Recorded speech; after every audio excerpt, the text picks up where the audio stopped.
ഞാൻ ഇന്നലെ വളരെ തീരുമാനിച്ചുറപ്പിച്ചിട്ട് ഇന്നലത്തെ കുറേ പണികളൊക്കെ തീർത്ത് ഇന്ന് കുറച്ച് റെസ്റ്റ് എടുക്കാമെന്നൊക്കെ വിചാരിച്ചാണ്. പക്ഷെ അതൊന്നും നടപ്പില്ല. എവിടെ തിരിഞ്ഞാലും എങ്ങനെ നോക്കിയാലും പണി കിട്ടിക്കോളും. അത് തന്നാലെ അങ്ങനെ നമ്മളെ പുറകെ വന്നോളൂ കേട്ടോ. അപ്പോൾ അതാ രാവിലെ തന്നെ ഞാൻ കുറച്ച് മസാല ഒക്കെ ചൂടാക്കി വെക്കണ്ടായിരുന്നു. ഒക്കെ ചൂടാക്കി വെച്ച് കുറച്ച് ചൂടുവെള്ളമൊക്കെ ആക്കി കുടിച്ചു.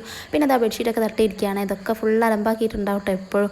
അപ്പോൾ എന്തായാലും അതൊക്കെ നമ്മുടെ പണി തന്നെയാണ്. അതൊന്നും ആരും വന്ന് ചെയ്തു തരില്ല. ഇന്നലെ അടിക്കലും തുടക്കലും തിരുമ്പലും എല്ലാം കഴിഞ്ഞപ്പോൾ ഞാൻ വിചാരിച്ചു ഇന്ന് കുറച്ച് റെസ്റ്റ് എടുക്കുക, അങ്ങനെയുള്ളൊരു വീഡിയോ ഒന്ന് ഇടാന്ന് വിചാരിച്ചാട്ടോ. അപ്പോൾ നോക്കുമ്പോൾ അതാ എൻ്റെ ഒരു ഗതി ഇങ്ങനെയാണ്. ഇവിടുത്തെ ആശാമാരുടെ ഒരു റെസ്റ്റ് എടുപ്പും നടപ്പില്ല കേട്ടോ. ഇപ്പം നിങ്ങളിൽ ചില ആൾക്കാരെങ്കിലും വിചാരിച്ചിട്ടുണ്ടാവും ഇവിടെയുള്ള ആശാമാരൊക്കെ എവിടെ പോയിന്ന് ഇപ്പം കാണിച്ചു തരാം കേട്ടോ. ഒറ്റ മിനിറ്റതാ നിന്ന് കളിക്കാം കേട്ടോ. എന്നെ കാണാണ്ട് പേടിയാന്ന് എന്തൊക്കെയോ സാധനമൊക്കെ വാങ്ങി കഴിക്കുന്നുണ്ട്. എന്നെ കണ്ടപ്പോൾ ഒരാൾ ഓടി വന്നു, ഒരാൾ വന്ന് കൊഞ്ഞാൻ കൊത്തി എന്തൊക്കെയോ ഗോഷ്ഠിയും കാണിച്ച ആൾ അതേപോലെ തിരിച്ചു പോയി. ഞാനൊന്ന് മുറ്റൊക്കെ അടിച്ചു വാരിട്ട് അതിന് ശേഷം ഒന്ന് ചായ കുടിക്കാൻ വിചാരിച്ചിട്ടിരുന്നതാണ്. അപ്പോൾ ഇതൊക്കെ ഇന്ന് പൊറാട്ട പുറത്തുനിന്ന് വാങ്ങിക്കൊണ്ട് തന്നാ കേട്ടോ.